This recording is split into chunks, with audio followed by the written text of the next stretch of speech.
السلام علیکم ورحمۃ اللہ وبرکاتہ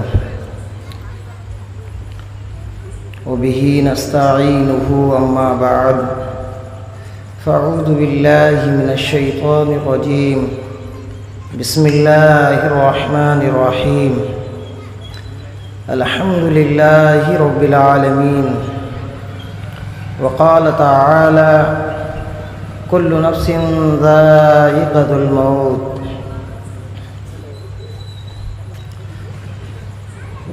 محترم صدر محترم، اسٹیج پر رونق افروز علماء کرام، بزرگان دین، نوجوانان اسلام، عزیز بچوں، اللہ رب العزت کا بڑا ہی احسان ہے، کرم ہے کہ اللہ نے ہم سب کو اس دینی مجلس میں آنے اور دین کی بات سننے اور اللہ ہم سب کو اس پر عمل کی بھی توفیق عطا فرمائے۔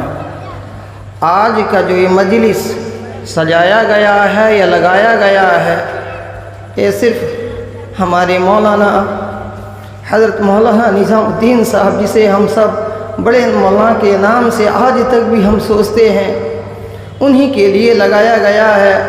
ہم اس بات کا انکار تو نہیں کر سکتے ہیں کہ اللہ نے انہیں اپنے پاس بلا لیا ہے، لیکن ہمیں ایسا لگتا ہے کہ آج بھی ہمارے مولانا ہمارے سے دور کہیں اور ہیں، پھر ہمارے پاس آئیں گے۔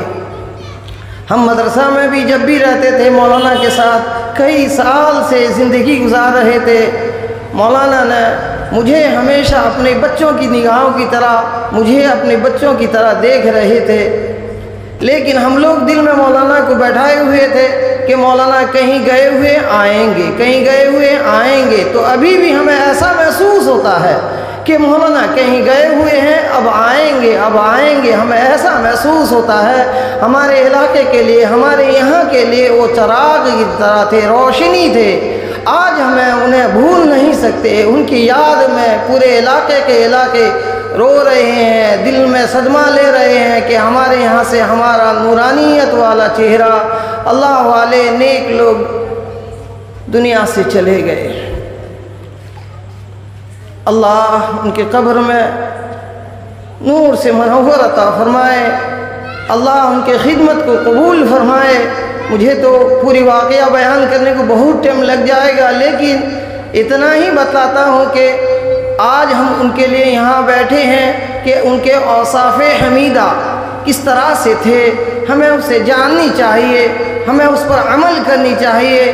آج اللہ ان کے اس اوصاف حمیدہ کو اللہ قبول عطا فرمائے اور ہم سب کو اس پر عمل کی توفیق عطا فرمائے۔ آخری وقت میں بھی ہمیں بھی ان پر ترس آتی تھی، ان پر اس بات کا ہم بار بار بولتے تھے۔ مولانا کی عادت تھی رات کے 3 بجے، ہم لوگ 3:30 تک اٹھتے، لیکن مولانا 3 بجے سے اٹھ جاتے۔ آخری دم جس دن بھی پہنچے، ایک رات گزارے ہیں، اس دن بھی مولانا نے اپنی تہجد کی نماز کو نہیں چھوڑی ہے۔ آج نوجوانوں سوچیں کہ ہم نے نمازوں کی کس طرح سے جنازہ نکال رکھے ہیں، نماز کے ساتھ کس طرح برتاؤ کرتے ہیں، نماز کو کس طرح سے اس کی توہین کرتے ہیں۔ بتلاؤ 75 سال کی عمر کے باوجود بھی تہجد کی نماز ان سے ضائع نہیں ہونے دیتے تھے۔ مجھے ان پر حالات پر مجھے محسوس ہوا کہ مولانا باہر پنڈے میں چوکی میں بیٹھ کے نماز پڑھ رہے ہیں اور جھوم بھی رہے ہیں۔ میں جا کر بولا، مولانا آرام تھوڑا دیر کر لیں بیٹا، میں اور کچھ دیر پڑھ لوں۔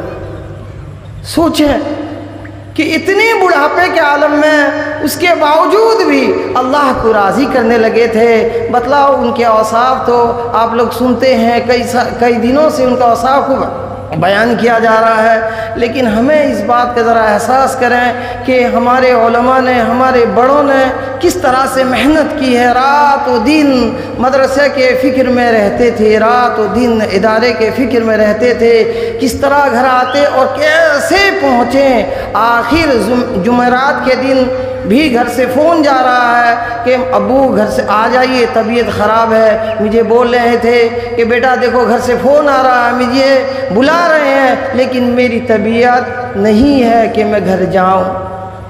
اتنی محبت مدرسے سے تھی۔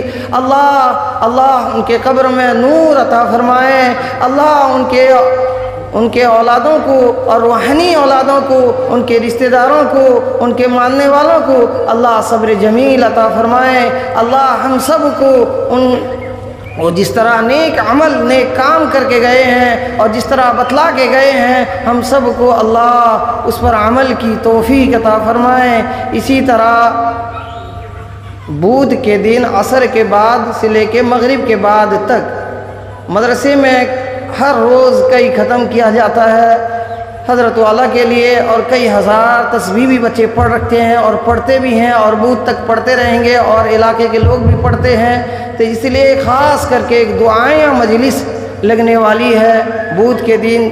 جو حضرات حضرت والا کو چاہنے والے ہیں زیادہ سے زیادہ وہاں بھی پہنچیں، اور جہاں بھی دعائیں مجلس لگ رہی ہیں وہاں بھی پہنچیں۔ اللہ ہم سب کو وہاں پہنچ کر حضرت والا کی دعا کے لیے ہم سب کو وہاں شریک ہونے کی توفیق عطا فرمائے۔